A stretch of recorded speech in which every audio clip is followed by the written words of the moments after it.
Breaking right now, and I need you to stop everything you are doing because what just happened will permanently alter the region. The mainstream media is completely blind. They are looking at the smoke. They are looking at the surface. I am looking at the concrete. I am looking at the bunkers. Let me give you the full picture. In the last 72 hours, a critical decision was made. Deep underground, shielded by reinforced steel, the remnants of a shattered command structure gathered in the dark. They held a forced vote. They chose a new head of the institution. The succession crisis is supposedly over. The institutional void is supposedly filled. But notice the silence. Notice the absolute dead air. No one on mainstream networks is telling you the target's name. No official broadcast. No public coronation. Why? Because the regime is terrified. The power brokers in the shadows know the cold truth. They know the sky is watching. They know the orbital satellites are locked on. To announce the name is to verify the coordinates. To broadcast the new face is to invite a precision munition. The highest title is no longer a crown. It is a strictly enforced death warrant. Intelligence backchannels are currently operating under the assumption that the newly selected figurehead is trapped. He is not ruling. He is hiding. He is a high-value human shield for a rapidly collapsing system. They want to project strength to their armed factions. They want to project continuity to the world. But their complete silence betrays their absolute panic. He survived the initial strike. He survived the internal purge. He survived to be handed an institution on fire. No matter his name. No matter his location, the core command is rotting from the inside. The surviving generals know it. The regional proxies know it. The illusion of secure hereditary rule is cracking under the sheer weight of targeted assassinations. They are trapped in a perfect paradox of paralyzed power. They must name a leader to maintain the illusion of control. But naming that leader guarantees his immediate elimination. The military framework is bleeding out. The leadership is writing its own obituary in the dark. Now, I want to explain what is happening above ground. The military framework is bleeding out. The leadership is writing its own obituary in the dark. Let us dissect the mechanics of this underground theater. Let us look at the succession crisis. The regime wants you to believe in a smooth transition. They want the illusion of hereditary rule. They want their proxies to see an unbroken shield. It is a lie. A meticulously crafted, desperately maintained lie. The man sitting in the new chair is not the architect. He is a hostage to the system. The true power brokers are the hardliners in the guard. The men who forced this vote at gunpoint. But here is the ultimate paradox of their paralyzed power. They hold the guns, they hold the bunker, but they are completely deaf and blind. The chain of command is disrupted. It is not just fractured, it is structurally decapitated. Reports indicate a terrifying reality for the central command. Their electronic networks are dark. Their encrypted channels are compromised. Every radio transmission is tracked. Every satellite ping is rapidly geolocated. To broadcast a tactical order is to invite a kinetic strike. To pick up a digital transmitter is to sign an immediate death warrant. So what do? A massive military institution, a regime that threatens global stability with ballistic arrays. They have regressed to the Stone Age. The working assumption inside the Pentagon is staggering. The regime is currently relying on physical couriers, men on motorcycles, moving through the rubble in the dead of night, carrying handwritten notes from one concrete tomb to another. Think about the operational lag. Think about the lethal friction. A commander in the field requests immediate support. He waits. Hours pass. The courier never arrives. The courier is eliminated on Highway 4. The message never reaches the bunker. The bunker never issues the command. The field unit is left to die. This is not a functioning military hierarchy. This is a paralyzed organism flailing in the dark. The institution is terrified of its own shadow. The power brokers who installed the new figurehead cannot even brief him without risking orbital exposure. They are isolated. They are fragmented. The hereditary rule they fight so hard to protect is entirely worthless when the throne room is a cage. They are guarding a corpse. They are defending a ghost. The entire succession apparatus was a desperate, bleeding attempt to legitimize a dying command structure. But legitimacy requires projection. Authority requires communication. They possess neither. The generals hiding in the dark are not just afraid of precision munitions. They are terrified of their own ranks. When a frontline unit realizes no orders are coming, when the armed factions realize the leadership has abandoned them to burn, mutiny is not a possibility. It is a mathematical certainty. The domestic fracture is widening. The regime fears the sky, but it fears its own collapsing military just as much. They put a crown on a man in a bunker, but that bunker is completely severed from the battlefield. The head is cut off from the body. The nervous system is fried. Now, I want to explain what is happening above ground. Start with the mechanics of the blockade. They put a crown on a man in a bunker, but that bunker is completely severed from the battlefield. The head is cut off from the body. The nervous system is fried. Now, I want to explain what is happening above ground.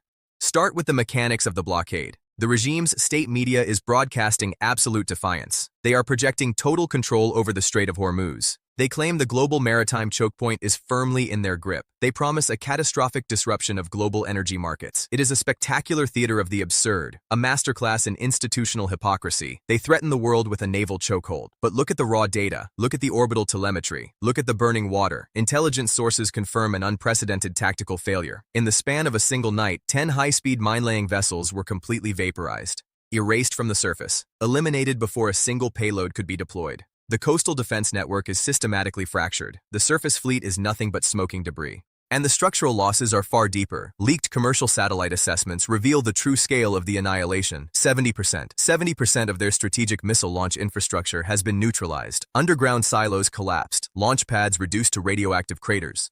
The offensive capability they boast about on television simply does not exist anymore. This is the ultimate paradox of their paralyzed power. They are claiming a historic victory from a concrete tomb while their primary strategic assets are ground to dust. They are sacrificing their entire maritime framework to project an illusion of strength. But why? Who benefits from this suicidal posturing? This is where the geopolitical void opens up. Look at their external enablers. Look at the silent power brokers in Moscow. The intelligence back channels suggest a chilling reality.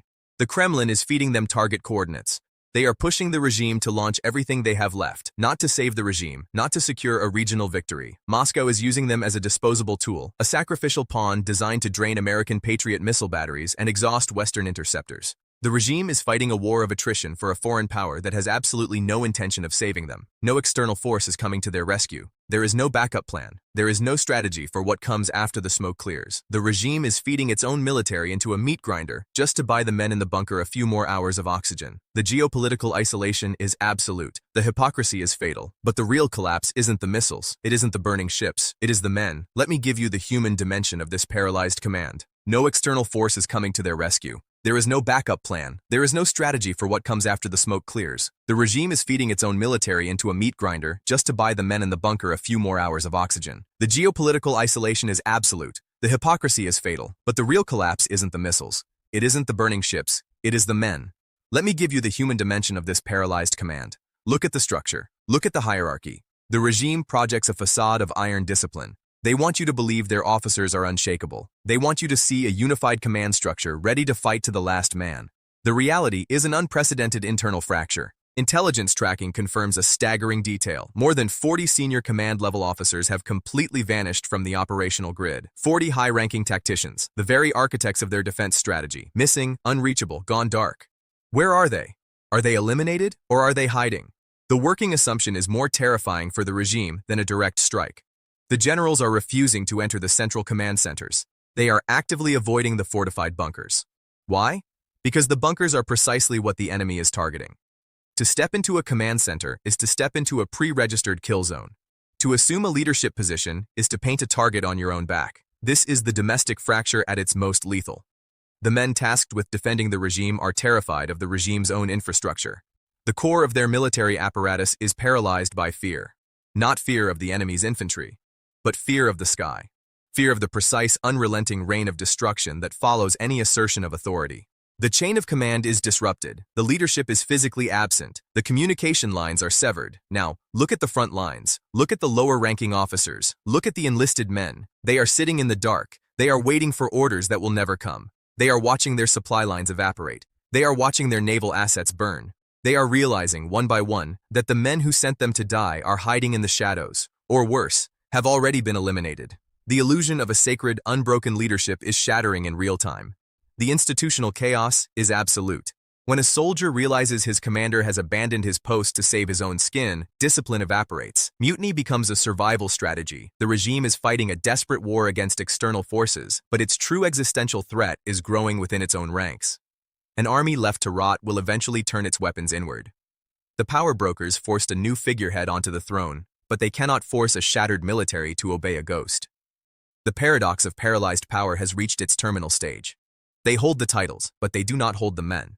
They possess the bunkers, but the bunkers are tombs. They project strength, but they are bleeding out from 1,000 self-inflicted wounds. Which brings us to the ultimate question. The ticking clock in the coming 24 hours. The paradox of paralyzed power has reached its terminal stage. They hold the titles, but they do not hold the men. They possess the bunkers, but the bunkers are tombs. They project strength, but they are bleeding out from 1,000 self-inflicted wounds. Which brings us to the ultimate question. The ticking clock in the coming 24 hours. The regime is out of options. There is no de-escalation. There is no diplomatic off-ramp. Unconditional surrender is not in their vocabulary. But survival is no longer on the table. The institutional framework is collapsing in real time. The couriers will stop running. The proxies will break away. The chain of command will officially flatline. The newly selected supreme leader will soon realize a terrifying fact. His reinforced bunker is just a concrete waiting room. He is waiting for the inevitable. He is waiting for the kinetic strike. He is waiting for his own inner circle to sell his exact coordinates for their own safe passage. The power brokers who put him there will be the first to trade his life. Loyalty does not exist in a vacuum of power. It is a transactional currency. And his life is the highest bidding chip left. The geopolitical void is expanding. No one is coming to clean up this mess. The external enablers are watching them burn. You need to be ready. You need to watch the shadows. Mainstream media will report this days from now. They will report it when the dust settles. They will give you the sanitized version. I am giving you the intelligence blueprint before the building falls. Stop everything. Subscribe right now. Turn on your notifications when the official announcement drops. When the regime finally admits the structural decapitation, when the emergency broadcast hits the airwaves, this channel will be the absolute first to break the geopolitical fallout. We will dissect the ashes. We will track the power vacuum. So, I leave you with this. Look at the raw data. Look at the isolated bunker. Look at the shattered command. Do you think this new figurehead survives his first week? Does he even see the daylight? Or is the death warrant already executed in the shadows? Drop your assessment in the comments below. The clock is ticking.